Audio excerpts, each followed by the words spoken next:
नमस्कार। हाजिर हूं मैं रुमाना इसार खान। हम बात करने के लिए आज आए हैं कि समाज में एक पॉजिटिव चेंज, सकारात्मक बदलाव किस तरीके से लाया जाए।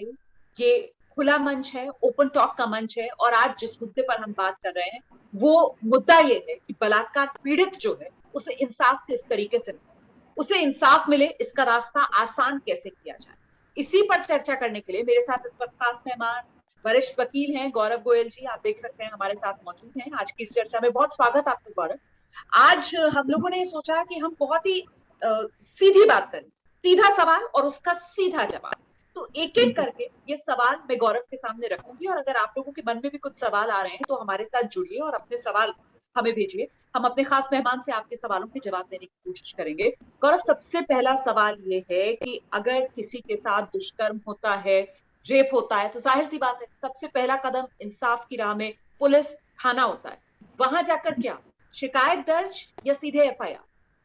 देखिए, सबसे बड़ी बात जो शायद अभी तक हमारी यहाँ पे लोगों को नहीं पता है कि जो हम पुलिस थाने में जाके कंप्लेंट देते हैं, वो एक आम आदमी के हिसाब से पुलिस कंप्लेंट है, पर लॉ के हिसाब से वो कंप्लेंट नहीं होती है। वो एक जाहिर सी बस एक दरखास्त, एक एप्लीकेशन होती है जो आप जाके सबमिट करते हैं थाने में। आपको उस पर एक डायरी नंबर मिलता है और आप अपने घर आ जाते हैं।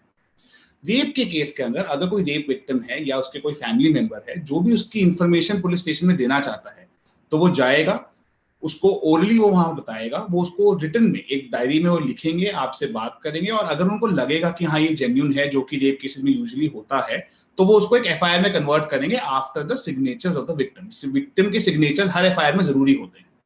सबसे बड़ा प्रॉब्लम जो लोगों को अभी तक नहीं पता, जैसे मैंने बताया था कि जो पुलिस स्टेशन में जाके हम कहते हैं कि मैंने पुलिस कंप्लेंट फाइल कर दी है, उसका कोई प्रोविजन हमारे क्रिमिनल प्रोसीजर कोड में है ही नहीं। कंप्लेंट सिर्फ हमारे दिल्ली में, जिसको मेट्रोपॉलिटन मजिस्ट्रेट कहते हैं, और बाकी स्टेट्स में हम काफी जगह कहते हैं जुडिशियल मजिस्ट्रेट, उनके पास धारा 2D के अंदर जमा होती है, वहां फाइल की जाती है, उसको कंप्लेंट कहते हैं। ये सबसे बड़ा डिफरेंस है। ठीक है। जिस तरीके से हम जानते हैं मोटे तौर पर कि भारत के अंदर जो कानून है वो कुछ अपराधों को ऐसी श्रेणी में रखता है जिन अपराध में आपको शिकायत दर्ज करने की भी जरूरत नहीं है, उसमें सीधे एफआईआर दर्ज हो सकती है। वो कॉग्निजेबल और नॉन कॉग्निजेबल ऑफेंस। तो बलात्कार का जो अपराध है वो कॉग्निजेबल में, मतलब सीधे उसमें एफआईआर होगी। हाँ जी, देखिए, कॉग्निजेबल नॉन कॉग्निजेबल, पहले हम इन दोनों टर्म्स का, इन दोनों का मीनिंग समझते हैं क्या होता है।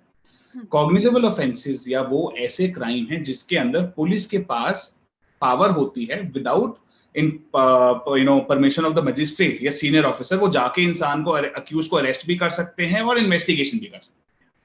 और दूसरा डिफरेंस नॉन कॉग्निजेबल में, जैसे अगर कोई मैंने छोटी सी किसी को चोट कर दी है, कोई मेरी लड़ाई हो गई है, वो नॉन कॉग्निजेबल ऑफेंस में आता है। उसके अंदर पुलिस के पास विदाउट परमिशन अरेस्ट करने की पावर नहीं है, तो इसलिए उन केसेस में एफआईआर एकदम से नहीं होती है। और यही कंप्लेंट और एफआईआर का भी फिर से डिफरेंस है कि अगर एफआईआर है तो एफआईआर सिर्फ कॉग्निजेबल ऑफेंस के लिए होगी। कंप्लेंट आपकी कॉग्निजेबल और नॉन कॉग्निजेबल दोनों के लिए हो सकती है। रेप कॉग्निजेबल ऑफेंस में ही आता है और इस सब की वैसे पूरी डेफिनेशन और कैटेगरी हमारे सीआरपीसी में शेड्यूल में दिया हुआ है, हर section by section, offense by offense, कि कौन सा कॉग्निजेबल है कौन सा नहीं। तो लोगों को इस चीज के लिए पुलिस पे रिलाई करने की जरूरत नहीं है, वो इंटरनेट से देख के भी पता कर सकते हैं कि क्या इस केस में एफआईआर बनती है या नहीं। अगर कॉग्निजेबल केस है, उसमें आपकी इंफॉर्मेशन क्रेडिबल है, तो उसमें एफआईआर बनती है, उसमें एफआईआर करनी ही पड़ेगी पुलिस को।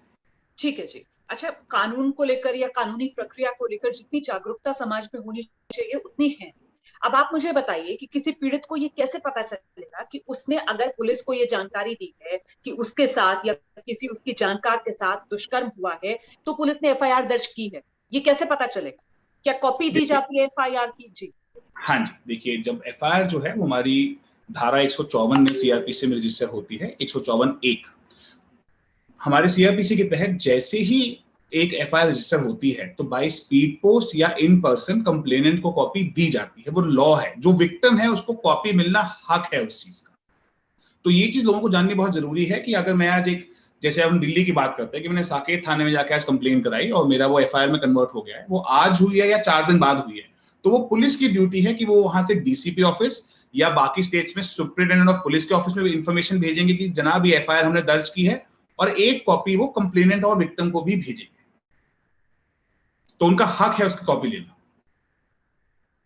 जहां पर दुष्कर्म हुआ है, जिस इलाके में, क्या उसी के थाने में जाकर ये एफआईआर दर्ज कराई जा सकती है या फिर कहीं पर भी एफआईआर दर्ज कराई जा सकती है? ये बिल्कुल जरूरी नहीं है कि जिस जगह पे ऑफेंस हुआ है या आपके साथ बलात्कार या कुछ भी हुआ है आपको वहीं करनी है। अब आप ये सोचिए कि अगर आप एक रोड के बीच में हैं, आपके साथ, हम दिल्ली रेप का ही जो हमारा इतना इनफेमस केस है उसका एग्जांपल ले लेते हैं, उसमें कितनी दिक्कत आई थी कि ये थाना कौन सा लगता है, वसंत विहार लगता है, आरके पुरम लगता है, बहुत केसेस इस तरह के आते हैं। इस तरह के ऑफेंस के अंदर अगर आपके साथ, हम लेते हैं एग्जांपल फिर से कि साकेत कोर्ट के पास आपके साथ ऑफेंस हुआ है, ठीक है ना, पर आप रहते हैं साउथ एक्स में, तो अब साउथ एक्स थाने में जाके आप उस ऑफेंस को वहां जाके बता सकते हैं कि जनाब मेरे साथ ये हादसा हुआ है, ऐसे हुआ है, और वहां जो ड्यूटी ऑफिसर है उसकी ड्यूटी है, उसकी रिस्पॉन्सिबिलिटी है कि उसको एफआईआर रजिस्टर करेगा। वो अलग बात है कि उसके बाद वो कंसर्न पुलिस स्टेशन में भेजेगा उसको इंक्वायरी के लिए, वो उसको इन्वेस्टिगेट नहीं कर सकते। इसको जीरो एफआईआर कहते हैं हमारे सीआरपीसी के अंदर। जीरो एफआईआर आप कहीं भी कटवा सकते हैं, उसकी इन्वेस्टिगेशन पर कंसर्न एफआईआर पुलिस स्टेशन में जरूरी करेगा। नहीं है कि उसी थाने में हो, या ये भी बिल्कुल। जरूरी नहीं है कि उसी शहर, उसी राज्य, कहीं पर भी हो सकती है क्या हाँ, ये? क्योंकि देखिए कायदे से तो उस राज्य में होनी चाहिए, पर होता ठीक। क्या है कि जैसे अगर आप बॉर्डर पे कोई ऑफेंस हुआ है, आप वहां नहीं रहते हैं, और बहुत बार ना हमें समझना पड़ता है कि बलात्कार एक ऐसी चीज है कि लोग उसके बारे में आगे नहीं आते हैं सोशल स्टिग्मा की वजह से, तो उसमें बहुत जी। टाइम भी लग जाता है। हाँ। तो इसीलिए आप उसको कहीं भी रजिस्टर कराएंगे तो कंसर्न पुलिस स्टेशन में वो एफआईआर भेजी जाएगी, वो उसकी इन्वेस्टिगेशन, प्रिलिमिनरी इंक्वायरी सारा कुछ करेंगे। आपने बड़ी अच्छी बात की कि एकदम से हिम्मत भी नहीं कर पाते, पीड़िता शायद इतने शॉक में हो जाती है, इस तरीके के ट्रॉमा में हो जाती है। तो ऐसे में जब ये अपराध हुआ है, मान लीजिए उस वक्त पीड़िता हिम्मत नहीं कर पाई या परिवार के संपर्क में नहीं आ पाई, और अगर उसके कुछ समय के बाद वो हिम्मत जुटा पाती है और फिर वो आगे आती है, क्या इसका कोई असर पड़ेगा? हाँ जी, देखिए इसमें दो बातें हैं। डिले जो होता है या कोई जो देरी होती है एफआईआर के रजिस्ट्रेशन में, उसका जाहिर सा ना एक प्रैक्टिकल इम्पैक्ट पड़ता है। देखिए क्या होता है, क्रिमिनल केस में प्रोसिक्यूशन केस होता है। प्रोसिक्यूशन केस के अंदर अगर मैं ये बोलूं कि मेरे साथ ये हादसा 6 महीने पहले हुआ था और मैं आज दूंगा, तो उसमें क्या दिक्कत आएगी? आज मेरा कोई मेडिकल एग्जामिनेशन नहीं हो पाएगा, मेरे पास कोई एविडेंस नहीं आ पाएगा, तो डिफेंस के पास सबसे बड़ा रीजन यही हो जाता है। बट थ्योरी में अगर हम जाते हैं तो हमारे कोर्ट्स ने बोला है कि रेप के केसेस में स्पेशली, बलात्कार के केसेस में स्पेशली, डिले जो होता है वो एफआईआर को वीक नहीं करता। बट बात यह है कि थ्योरी एक जगह है और प्रैक्टिकल दूसरी जगह है। जब आपका मेडिकल एग्जामिनेशन नहीं हो पाएगा, आपके पास कोई एविडेंस नहीं होगा, तो उसको प्रूव कैसे करेंगे? तो उसका इफेक्ट आता जरूर है, but as per law, law के हिसाब से ऐसी कोई दिक्कत बलात्कार के केस में नहीं आती है। तो आप बतौर वकील ये सलाह दे रहे हैं कि जिस पर ये गुजरे, जिसके साथ ये अपराध हो, वो हिम्मत करे और जल्द से जल्द पुलिस को इत्तला दे, ताकि बिल्कुल। जो प्रैक्टिकल पक्ष है उसके हिसाब से जो पीड़ित है उसका केस मजबूत हो सके। बिल्कुल। ठीक। देखिए अगर आप नहीं जाएंगे, अगर मैं मानता हूं कि मेरे पड़ोसी के साथ ये ऑफेंस हुआ, वो खुद से ना जा पाए, अगर आज कोई विक्टिम है, पीड़ित तो खुद नहीं जा सकता, वो अपने परिवार वाले को बोल सकता है, अपने किसी दोस्त को बोल सकता है, वो वुमेन हेल्पलाइन को कॉल कर सकता है, वो दिल्ली में दिल्ली कमीशन ऑफ वुमेन में रेप क्राइसिस सेंटर है, आप उसमें कॉल कर सकते हैं। तो जरूरी नहीं है कि हर जगह आपको पुलिस स्टेशन जाना पड़ेगा। और सबसे जरूरी बात, अच्छा वो आपने सवाल पूछा, अब मेरे साथ ये हादसा होता है रात को 2 बजे, हाँ। तो उसकी ऐसी कोई जरूरत नहीं है कि मुझे रात को 2 बजे पुलिस स्टेशन जाना पड़ेगा। मैं कॉल करूंगा तो पुलिस हमारे यहाँ भी आ सकती है। दिल्ली पुलिस में स्टैंडिंग ऑर्डर है गौरव गौरव 303। गौरव, मैं आना चाहती हूँ यहाँ पर। हाँ जी, मतलब 100 नंबर पर भी डायल करके आप ये बता सकते हैं? 100 नंबर बिल्कुल। पर पीसीआर कॉल आप करेंगे तो दिल्ली पुलिस का स्टैंडिंग ऑर्डर है 303। उसके अंदर इस सब के बारे में दिया हुआ है कि कैसे कैसे पीसीआर कॉल पे भी इसके लिए रजिस्ट्रेशन या इसकी प्रोसेस स्टार्ट की जा सकती है। क्योंकि एक जाहिर सी बात है कि अगर आज मैं एक रेप विक्टिम हूं, मैं पीड़ित हूं, और मेरे से कोई ऑफेंस हुआ, तो मुझे शायद जाने में शर्म आएगी, क्योंकि हमारी सोसाइटी ने रेप को एक ऐसा ऑफेंस बना दिया है कि अगर रेप इसके साथ हुआ है तो इस औरत की गलती होगी। और ये सोच हमें बदलनी बहुत जरूरी है। रेप में सिर्फ गलती अक्यूज की होती है और किसी की नहीं होती। ठीक है। तो ये 100 नंबर पर कॉल वाली जो बात है, ये सिर्फ दिल्ली में एप्लीकेबल है या फिर कहीं पर, कहीं देखिए पर भी वैसे आप? तो हर जगह एप्लीकेबल है, बट हर जगह कायदे से देखा जाए 100 नंबर की कॉल पे सारे ऑफेंस आप उनको रजिस्टर करा सकते हैं। एक ड्यूटी ऑफिसर आपके पास आता है, वो आपसे लिख लेता है, आपसे साइन करा लेता है। उसके बाद आपको यूजुअली थाने बुलाया जाता है कि जब थाने चलिए वहां जाके लिखवाइएगा। पर इस तरह के केस में काफी अलग अलग स्टैंडिंग ऑर्डर्स या गाइडलाइंस हर एक स्टेट की हैं। तो दिल्ली पुलिस की बहुत अच्छी इलेबोरेट है, वो लिंक हम उसको दे देंगे इनके बाद इनको, तो सबको वो मिल सकता है। उस लिंक में आप पॉइंट बाय पॉइंट पढ़ेंगे, बहुत अच्छी तरह लिखा हुआ है कि रेप, चाइल्ड सेक्सुअल ऑफेंसेस या सेक्सुअल ऑफेंसेस में दिल्ली पुलिस की क्या रिस्पॉन्सिबिलिटी है। ठीक है। अब मैं ये समझना चाहती हूँ आपसे कि वो जो पुलिस वाला है, वो जो थानेदार है, जिसको इस अपराध के बारे में सबसे पहले जानकारी दी जाती है, उसकी क्या रिस्पॉन्सिबिलिटी है, उसकी क्या जिम्मेदारी है, ये भी जानना चाहिए मेरे ख्याल से लोग। बिल्कुल, बहुत जरूरी। देखिए, कायदे से अगर हम देखें तो एसएचओ, जो स्टेशन हाउस ऑफिसर, हमारा स्टेशन हेड ऑफिसर को हम बोलते हैं, जब ये एसएचओ पुलिस का है, जब उसको इन्फॉर्मेशन मिलती है और उसको पता है कि ये कॉग्निजेबल ऑफेंस है, जैसे हमने बताया, तो उसकी ड्यूटी है इसको इन्वेस्टिगेट करना। और जैसे ही सेक्शन 157 सीआरपीसी के तहत अगर एक एसएचओ को पता लगता है कि उसके एरिया में कोई घटना हुई है जो कि कॉग्निजेबल ऑफेंस है, तो उसकी पूरी पूरी ड्यूटी है कि अपने एरिया के एमएम को, मेट्रोपॉलिटन मजिस्ट्रेट को, वो एक रिपोर्ट बना के उसी टाइम बताएगा कि जनाब, या अगर वो एमएम नहीं अवेलेबल है तो एक ड्यूटी एमएम होता है जिसको हम इलाकी भी कहते हैं, उनके पास जाके रिपोर्ट करेगा कि जनाब हमारे एरिया में आज ये ऑफेंस हुआ है। उसकी ड्यूटी है उसको इन्वेस्टिगेट करना। और इन केसेस में, कॉग्निजेबल में, पुलिस के पास पूरी पावर है। इसमें जजमेंट है ललिता कुमारी की, जिसमें उन्होंने 5 कैटेगरी अलग से बताई है कि किसमें एफआईआर डिले हो सकती है। पर इस तरह के केस में पुलिस की रिस्पॉन्सिबिलिटी है इमीडिएटली उसको एफआईआर के अंदर कन्वर्ट करने की। ठीक है। पीड़ित पक्ष को ये कैसे जानकारी मिलेगी कि जो आरोपी है उसके खिलाफ क्या कार्रवाई हुई है, गिरफ्तारी इसमें क्या फौरन होनी चाहिए आरोपी की? देखिए, गिरफ्तारी जो है ना, वो एक अलग बात है। एक होता है इन्वेस्टिगेशन, एक होता है अरेस्ट। अरेस्ट जरूरी तब होता है जब आपको लगता है कि आपका एविडेंस खराब हो जाएगा या आप विक्टिम को या विटनेस को दबा पाएंगे। रेप केसेस में यूजुअली, क्योंकि एक ऑर्गेनाइज्ड ऑफेंस है, 99% केसेस में आप देखेंगे कि रेप में अरेस्ट हो ही जाता है। बट अब दिक्कत क्या आती है कि एक कोर्ट ने, हमारे लॉ ने ये भी बोला है कि एक अनड्यू अरेस्ट नहीं होना चाहिए। बिना बात के आप किसी को नहीं उठा के ले आएंगे जब तक आप ये नहीं पता करेंगे कि ये रेप हुआ है या नहीं हुआ है, कायदे से, या कोई ऑफेंस हुआ है नहीं हुआ है। बट अरेस्ट हुआ या नहीं हुआ, इसके अंदर आप क्या कर सकते हैं कि जब आपने एफआईआर कराई, उसके बाद ये कोर्ट में चला जाता है केस। एफआईआर के बाद इन्वेस्टिगेशन होती है, चार्जशीट, उसके बीच में पीरियड होता है चेक करने के लिए कि क्या करेंगे। तो 156(3) जो हमारी धारा है सीआरपीसी की, उसके तहत एक एप्लीकेशन लगा के कोर्ट में कंप्लेन 200 की फाइल करके आप पता कर सकते हैं। उसके 2 सेक्शन के 2 मतलब हैं, दूसरे मतलब हम बाद में आएंगे। आप उसमें पता कर सकते हैं, कोर्ट के पास पावर है पुलिस से पूछने की कि भाई भाई तुमने क्या इंक्वायरी इसमें की है, कि आप लोगों ने क्या इसमें केस किया है, किसी को अरेस्ट किया है नहीं किया है। तो प्रैक्टिकल सेंस में आपके पास स्कोप है उसके बारे में पता करने की। ठीक है, ये तो तब है स्कोप अगर पुलिस अपना काम सही तरीके से करती है, जिस तरीके से कानून के अंदर प्रावधान है, फौरन ही एफआईआर दर्ज करती है क्योंकि ये कॉग्निजेबल ऑफेंस है। लेकिन अगर सिस्टम इस हिसाब से नहीं चलता जिस हिसाब से उसे चलना चाहिए, अगर पुलिस जो पीड़िता है उसको नजरअंदाज करती है, उसकी एफआईआर ही दर्ज नहीं करती है, तो क्या करे? देखिए, ये तो आपने कितने केसेस हमसे ज्यादा देखे होंगे जब आप न्यूज रिपोर्ट करते हैं, कि कितनी बार ये केस आता है कि किसी ट्राइबल एरिया में कोई ऑफेंस हुआ तो वहां पे किसी ब्राह्मण ने या किसी और ने या किसी उच्च क्लास के आदमी ने ऑफेंस किया होगा, तो उसका केस एफआईआर नहीं होती है। तो उस केस में क्या करेंगे आप? उस केस में आपके पास प्रोविजन है, जैसे मैं बोल रहा था, 156(3) और सेक्शन 200 सीआरपीसी। आप एक मजिस्ट्रेट कोर्ट जाएंगे, वहां रिटन कंप्लेंट अपनी देंगे और एक एप्लीकेशन, एक दरखास्त देंगे 156(3) पे कि जनाब ये मेरे साथ हुआ है और ये मेरी प्रॉब्लम है और ये पुलिस वाले इस चीज की इंक्वायरी नहीं कर रहे हैं, तो आप हमारी मदद करिए। इसके अंदर 2 चीजें जाननी बहुत जरूरी है कि ये कब बनता है, कब स्टैब्लिश होता है। तो अगर आप उस रिटन कंप्लेन में ये दिखा सकते हैं कि इस केस में इन्वेस्टिगेशन की बहुत ज्यादा जरूरी है, छानबीन की जानी चाहिए, और कि क्या कंप्लेनेंट या विक्टिम खुद से इस केस का एविडेंस नहीं कलेक्ट कर सकता, तो 156(3) बनती है। और एमएम, मेट्रोपॉलिटन मजिस्ट्रेट के पूरी पूरी पावर है टू डायरेक्ट कि जी पुलिस स्टेशन जो भी कंसर्न एसएचओ है या डीसीपी है, कि आप इसमें केस रजिस्टर करेंगे। बट इसमें एक चीज जो लोग नहीं करते हैं वो क्या है, आपने लोकल पुलिस थाने में तो अपनी कंप्लेंट दे दी, फिर आप सोचते हो कि आप कोर्ट चले जाओगे। नहीं, आपको दिल्ली के अंदर डीसीपी ऑफिस में भी अपनी कंप्लेंट की कॉपी देनी पड़ेगी। जब आप कोर्ट जाएंगे तो आपसे बहुत 99-95% केसेस में एमएम पूछेगा कि क्या आपने ये कंप्लेंट डीसीपी को दी थी या नहीं दी थी, क्योंकि कोर्ट से पहले उस एरिया का जो एक तरह से हेड है वो डीसीपी होगा। तो डीसीपी को या सुप्रीम पुलिस जो बाकी स्टेट्स में आप इसकी रिटन कंप्लेंट देंगे, उसके बाद आप कोर्ट जाके अपनी इंक्वायरी करा सकते हैं। ये बहुत ज्यादा बर्डनसम नहीं है पूरा का पूरा प्रोसेस?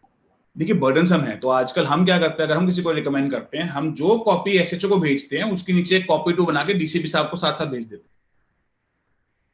ठीक है, वो बड़ा आसान चीज है, वो एक हाँ, वो आसान टाइम चीज, सेविंग भी है। लोगों को करना चाहिए ये चीज। देखिए, आपको ये समझना पड़ेगा कि एक एसएचओ है या एक पुलिस ऑफिसर, सब इंस्पेक्टर है, उसकी भी कुछ रिस्पॉन्सिबिलिटीज या लिमिटेशंस हैं।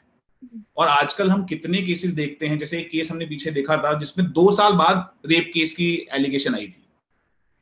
लड़का लड़की लिव इन रिलेशनशिप में रहते थे, उनका आपस में कुछ बिजनेस था, कुछ पैसे लगाते थे, कुछ होता था और 2 साल बाद उसने रेप अलेज कर दिया, तो उस केस में पुलिस ने नहीं रजिस्टर किया एफआईआर और कोर्ट ने भी नहीं किया, ये कहते हुए कि नहीं यहाँ पे कुछ गलत दिख रहा है। तो अगर उस तरह का कोई केस होगा तो हम सब हमेशा पुलिस को ब्लेम नहीं कर सकते, हमें समझना पड़ेगा कि उनके पास भी लिमिटेशन है, और अगर कोई गाइडलाइन है कि आपको डीसीबी के पास जाना पड़ेगा या कोर्ट जाना पड़ेगा तो वो आपको फॉलो करना ही पड़ेगा। ठीक है। अब मैं ये समझना चाहती हूँ कि एफआईआर दर्ज होने के बाद भी क्या जो पीड़ित का पक्ष है उसको पुलिस की तरफ से कमजोर किया जाता है अगर प्रभाव में आकर आरोपियों के, तो फिर क्या विकल्प है? देखिए, डाइल्यूटेड एफआईआर तो हम आए दिन देखते हैं। मैंने एक पीछे किसी का केस किया, उसने एफआईआर कंप्लेन लिख के कुछ और एप्लीकेशन दिया था और एफआईआर के अंदर कुछ और ही लिख के आया जिसका कोई सर पैर बन नहीं रहा था। उस तरह के केस में आपके 3 प्रावधान है। आप डीसीपी ऑफिस में कंप्लेन कर सकते हैं उस ऑफिसर के अगेंस्ट और उस एफआईआर के अगेंस्ट की ये मेरे साथ हुआ है, या बहुत इंटरेस्टिंग जो लोगों को नहीं पता है, आप नेशनल ह्यूमन राइट्स कमीशन के पास जा सकते हैं कि जनाब मेरा ह्यूमन राइट वायलेट हुआ है, आप उनको भी कंप्लेन कर सकते हैं इसके लिए। और तीसरा फिर वही कि हम एमएम कोर्ट जा सकते हैं 156(3) और 200 के अंदर, 190 के अंदर, कि ये हमारे साथ ऑफेंस हुआ था, ये मेरी एफआईआर है और ये पुलिस वाले ने किसी प्रभाव में आके या किसी चक्कर में इसने सही से नहीं दर्ज की है।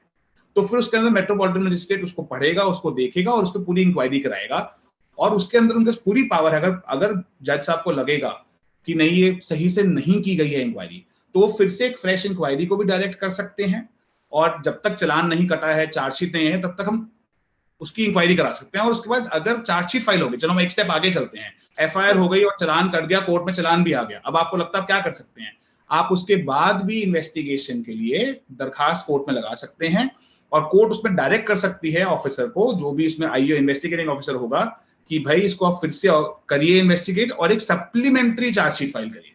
और सप्लीमेंट्री चार्जशीट कितनी भी हो सकती है, उसकी कोई लिमिटेशन नहीं है लॉ में। ठीक है। अगर पीड़ित को किसी तरीके का खतरा महसूस होता है तो उसके लिए भी क्या कोर्ट ही का रास्ता है? कोर्ट के जरिए ही सुरक्षा अपने लिए मांगनी होगी या कुछ और विकल्प है? देखिए, कुछ केसेस में पुलिस के थ्रू भी प्रोटेक्शन मिलती है, पर मेरे ख्याल से जो ये सवाल है उसका हम इसको एग्जांपल कोर्ट में लेके जाते हैं।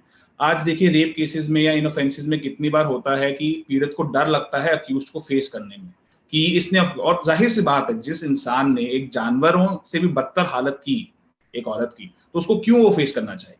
तो कोर्ट के अंदर हमारे पास आजकल एक vulnerable witness protection system room है, जिसके अंदर क्या है कि अगर मैं एक रेप विक्टिम हूं, मैं वहां जाता हूं, तो मैं अक्यूज को नहीं देख सकता, वो मुझे एक शीशे के थ्रू देख सकता है, पर मुझे अक्यूज को फेस करने की जरूरत नहीं है। मैं वहां बिना किसी प्रभाव के, बिना किसी प्रेशर के अपनी स्टेटमेंट रिकॉर्ड करा सकता हूं। तो वो एक प्रोटेक्शन दिया गया है। बट अब होता क्या है ना कि देखिए, वो कहने की बात है, प्रैक्टिकल उस पर आते हैं, वो एक कमरा एक कोर्ट रूम के अंदर होता है, तो क्या जरूरी थोड़ी है कि अगर कोर्ट रूम के प्रेमाइसिस के बाहर निकलेंगे तो आपको अक्यूज नहीं दिखेगा। तो अगर प्रैक्टिकल उस पर आते हैं तो मुझे लगता है कि अभी विटनेस प्रोटेक्शन सिस्टम हमारे देश का बहुत वीक है, उसमें बहुत ज्यादा चेंजेस चाहिए हमें, वो अभी नहीं हुए। मैं यही दरअसल जानना चाह रही थी कि कोर्ट रूम में तो ठीक है, ये प्रोविजन है जिसके बारे में आपने बताया कि वो ऐसा शीशा लगा हुआ है कि जो विक्टिम है वो देख सकता है, आरोपी को शिनाख्त कर सकता है, लेकिन आरोपी उसको नहीं देख पाएगा। पर सवाल है कि कोर्ट रूम के बाहर, कोर्ट के बाहर अगर खतरा है तो क्या प्रोटेक्शन मिल सकती है, पुलिस प्रोटेक्शन विक्टिम को मिल सकती है? देखिए, इसके लिए काफी लोग एप्लीकेशन लगाते हैं, ठीक है ना। और जैसे अगर आप देखेंगे कि दिल्ली हाई कोर्ट ने मेरे ख्याल से सन 2019 में एक रेप विक्टिम को पुलिस प्रोटेक्शन दी थी, पर चक्कर क्या है कि इसमें जो सबसे बड़ी दिक्कत है कि आपको आखिर में कोर्ट की मदद लेनी ही पड़ती है कहीं ना कहीं। हम कोर्ट को बाईपास इस प्रोसेस में कर नहीं सकते, हम पुलिस को अप्लाई कर सकते हैं, हम डीसीपी के जगह अप्लाई कर सकते हैं, बट अब डीसीपी के पास जाइएगा, फिर आप पुलिस के पास जाइएगा, और हमें पता ही है कि कौन सी फंक्शनैलिटी कैसे काम करती है, तो कोर्ट इन केसेस में थोड़ा ज्यादा इफेक्टिव होता है। ठीक है, तो आप कोर्ट के थ्रू प्रोटेक्शन ले सकते हैं पुलिस से। ठीक ठीक है। अब मैं एक बड़े अहम सवाल पर आ रही हूँ, और वो सवाल ये कि रेप, उसकी परिभाषा को लेकर भी कई तरीके के लोगों के मन में सवाल और भ्रम होते हैं। मतलब कि सेक्सुअल इंटरकोर्स हुआ है तभी ये रेप है। रेप किसको माना जाएगा? क्या सेक्सुअल इंटरकोर्स होना ही जरूरी है रेप के लिए? देखिए, कायदे से अगर आप डेफिनेशन देखेंगे 375 की, तो उसमें यही लिखा है कि एक सेक्सुअल इंटरकोर्स या एक पेनिट्रेशन, एक इंटरकोर्स होना चाहिए एक औरत की मर्जी के बिना। बट बहुत ही इंटरेस्टिंग अभी केस एक स्टेट ऑफ केरला से रिपोर्ट हुआ था, संतोष वर्सेस स्टेट ऑफ केरला, जिसमें जो ऑफेंडर था, अक्यूज था, उसने औरत की थाइस को, जहांगियों को पकड़ के पेनिट्रेटिव सेक्स का एक सिमुलेशन किया कि मैं वैसा ही कर रहा हूं जैसे पेनिट्रेटिव सेक्स होता है। केरला हाई कोर्ट ने बोला कि क्योंकि इस इंसान ने वही एक इमोशन क्रिएट करने की कोशिश की है, वही सिमुलेशन क्रिएट करने की कोशिश की है, जबकि इसमें पेनिट्रेशन नहीं है, पर उसमें भी 375 धारा अट्रैक्ट होगी और वो केस भी रेप है। तो इस तरह की जजमेंट्स हम टाइम टू टाइम देखते हैं। पर अब दिक्कत क्या है कि पेनिट्रेशन भी बहुत तरह की है कि किस किस तरह की पेनिट्रेशन को रेप बोला जाएगा। तो इस तरह के बहुत केसेस बार बार रिपोर्ट होते हैं और ये हमें समझना पड़ेगा। जो एक पीड़ित है उसको समझना चाहिए। हम कितने केसेस देखते हैं पीड़ित को यही नहीं पता होता है कि उसके साथ जो ऑफेंस हुआ है वो रेप है। तो इसलिए हमें आजकल ये जो आज हम बात कर रहे हैं किस लिए कर रहे हैं, ताकि आम जनता को पता लगे कि रेप का मतलब सिर्फ सेक्स नहीं है, उसमें बहुत सारे तरीके के आ सकते हैं। और इस तरह की जजमेंट अगर हमारे हाई कोर्ट्स देने शुरू करेंगे और हर जगह, तो मेरे ख्याल से हम रेप का जो लॉ हम कहते हैं कि कहीं वीक है या उसमें कमियां हैं, तो ये कमियां हम जुडिशियल प्रोनाउंसमेंट के थ्रू पूरी कर पाएंगे। ठीक है। अच्छा, अब चलते चलते एक और सवाल, महत्वपूर्ण सवाल है कि देश की राजधानी दिल्ली की अगर बात की जाए, जहां पर निर्भया जैसा एक जघन्य केस देश ने देखा, देश को जिसने झकझोर कर रख दिया, उसके बाद अगर दिल्ली की बात की जाए तो यहाँ का पुलिस सिस्टम उस सेक्सुअल ऑफेंसेस को डील करने के लिए क्या आपको लगता है कि वो एक मिसाल बन सकता है देश भर के लिए? कुछ ऐसा सिस्टम जो दिल्ली में बना हुआ है? देखिए, कायदे से अगर आप मुझसे ये पूछेंगे मिसाल बन सकता है नहीं, तो ऑन पेपर तो वो बन ही सकता है जी। अगर हम देखेंगे स्टैंडिंग पुलिस, जो पुलिस का स्टैंडिंग ऑर्डर 303 है, उसके तहत काफी गाइडलाइंस हैं कि एक लेडी ऑफिसर हर टाइम कोर्ट पुलिस स्टेशन में प्रेजेंट होनी चाहिए। अगर मैं एक रेप विक्टिम हूं, मैं पुलिस स्टेशन जाता हूं कि मेरे साथ ये हुआ है और वहां लेडी ऑफिसर नहीं है, तो ड्यूटी ऑफिसर की रिक्वायरमेंट है कि वो लेडी ऑफिसर को बुलाएंगे। जब मैं मेडिकल एग्जामिनेशन के लिए जाता हूं तब भी लेडी ऑफिसर मेरे साथ होना जरूरी है, ठीक है ना। उसके बाद हम रेप क्राइसिस नेटवर्क को इनको इन्फॉर्म करना चाहिए, दिल्ली कमीशन ऑफ वुमेन को इन्फॉर्म करना चाहिए, एसीपी को पर्सनली सुपरवाइज करना चाहिए हर इन्वेस्टिगेशन को रेप केसेस के अंदर। ठीक, मेडिकल एग्जाम, उसका कोई स्टेटमेंट जो होती है विक्टिम की, वो एक प्राइवेट जगह पे रिकॉर्ड होनी चाहिए, बहुत कंफर्टेबल। और बहुत बार होता है कि विक्टिम चाहता है कि मेरी माँ या मेरा भाई बहन कोई मेरे साथ बैठे या मेरा पति मेरे साथ बैठे, जो भी इंस्टेंस है, उस केस के अंदर भी उस फैमिली मेंबर को आप अलाउ करते हैं साथ में बैठने के लिए। तो इस तरह काफी गाइडलाइंस दी हुई हैं। बट अब दिक्कत क्या है कि क्या ये सब फॉलो की जाती हैं या नहीं, वो एक बहुत प्रैक्टिकल प्रॉब्लम है। अब होता क्या है कि आप गए पुलिस स्टेशन, आपने बताया कि हाँ रेप हुआ है, तो जिस नजरों से आपको देखा जाता है, वहां जो बाकी कंप्लेनेंट बैठे हैं या लोग बैठे हैं, वो आपको उन नजरों से देखते हैं कि खुल के बता ही नहीं पाते हैं कि आपके साथ क्या हुआ है। तो वैसे हाँ, दिल्ली पुलिस में जो रिफॉर्म्स आए हैं वो एक मिसाल जरूर बन सकते हैं, बट वो प्रैक्टिकली कितना फॉलो की जाएंगी बाकी स्टेट्स में या नहीं की जाएंगी, वो डिपेंड करता है कि उस शहर की, उस जगह की एडमिनिस्ट्रेशन कैसी है और हम लोग जो लोग हैं वो किस तरह उसके अंदर उसको समझ रहे हैं। अगर हमारे लोग ही जागरूक नहीं है, अगर हम आज भी आप देखें रेप विक्टिम को हम खुद ही विक्टिमाइज करते हैं बार बार कि इसके साथ रेप हुआ, इसकी गलती है, तो जब तक वो सोच नहीं बदलेगी तब तक पुलिस या कोई और कुछ चेंज नहीं कर पाएगा। ठीक है। रेप पीड़ित के अधिकार क्या?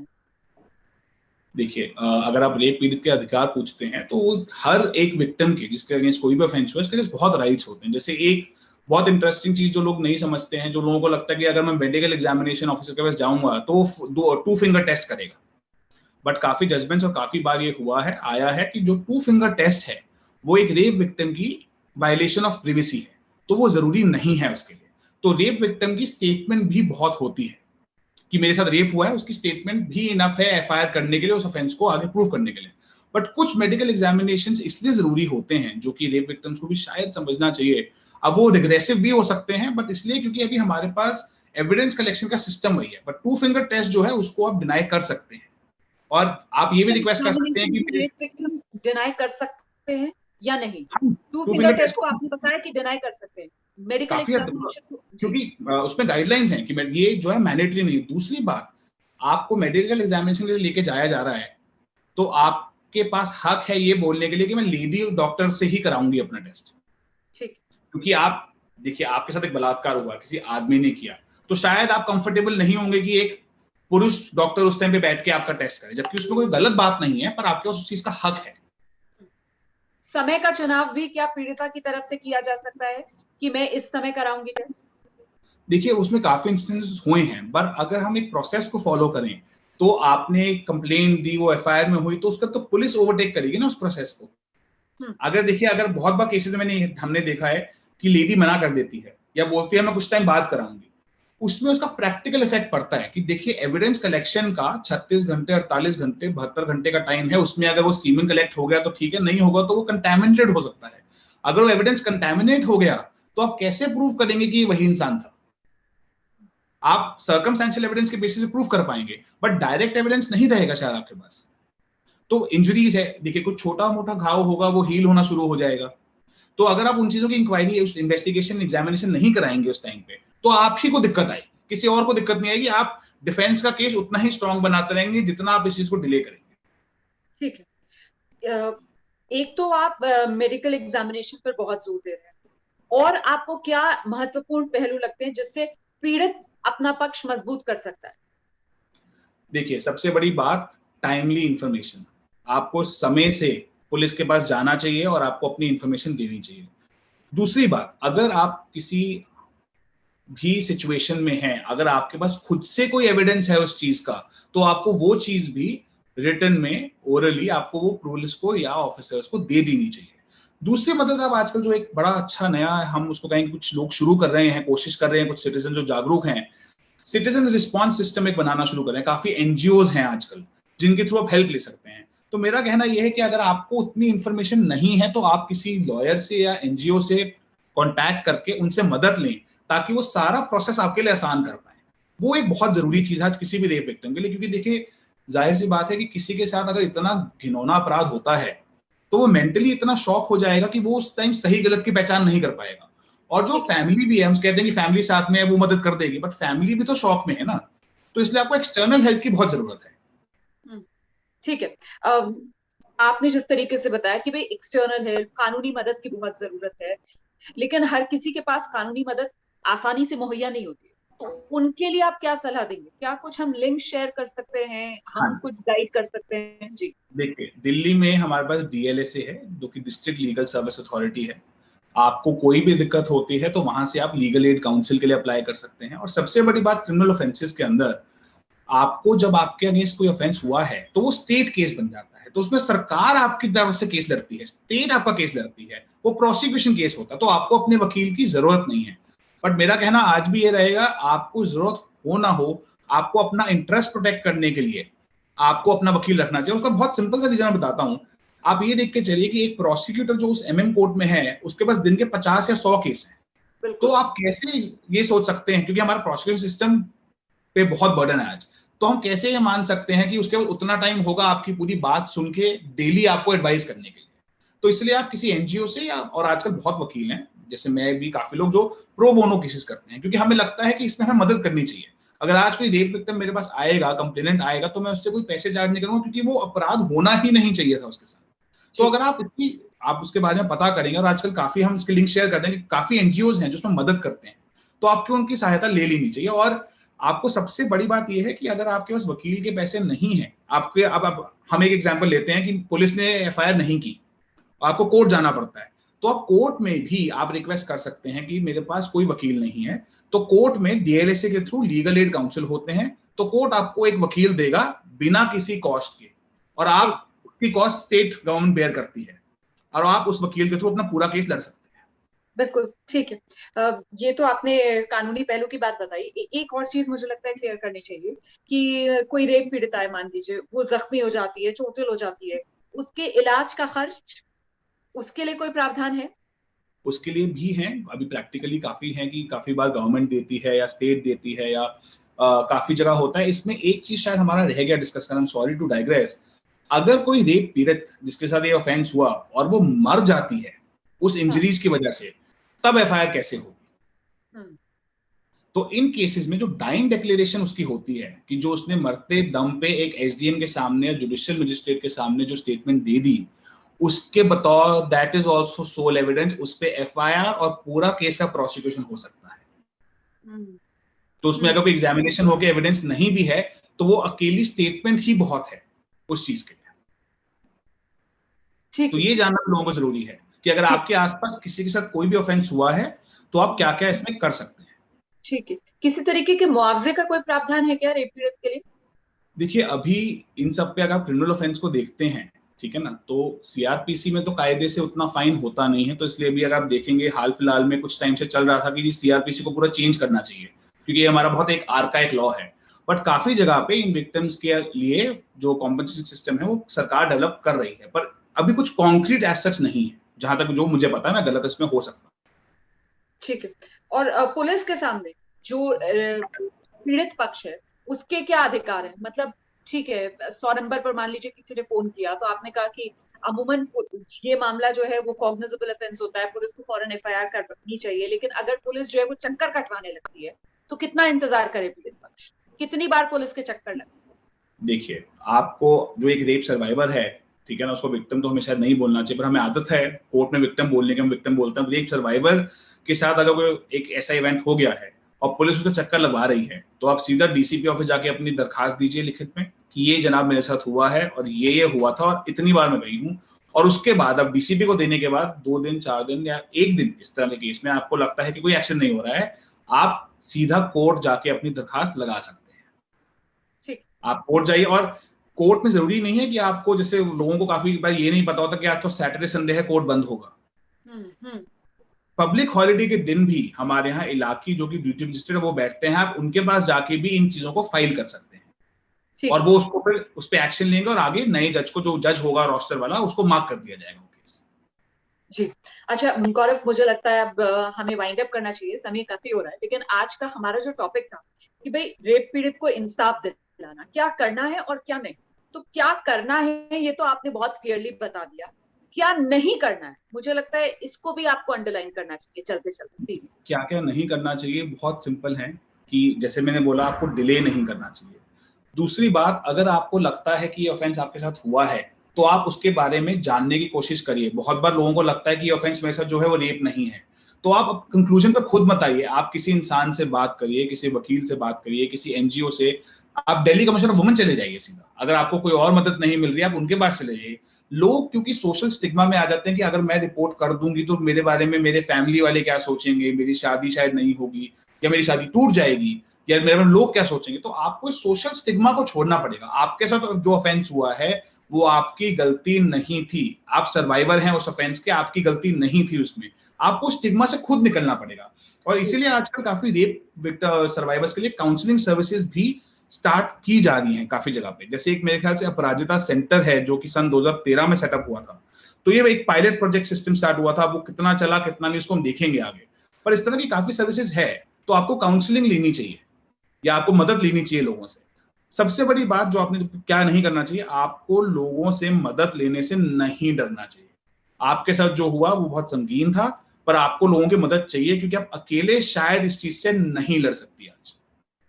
बहुत बहुत शुक्रिया, बहुत बहुत शुक्रिया गौरव गोयल हमारे साथ जुड़ने के लिए। तो महत्वपूर्ण यही है कि डरे नहीं, डाउट ना करें और साथ ही डिले ना करें। जो आपके साथ अपराध हुआ है, हिम्मत करके आगे आइए, आकर उसके खिलाफ शिकायत कीजिए और फिर पूरा जो प्रक्रिया, जो सिस्टम है उसके बारे में गौरव हमें बता ही रहे थे।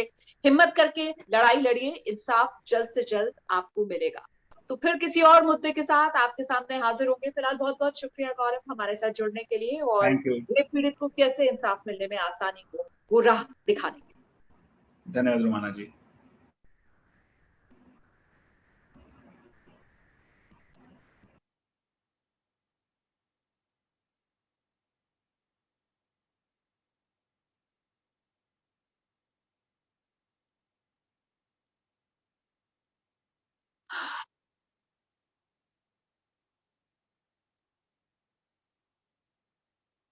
पल्लवी ठीक था?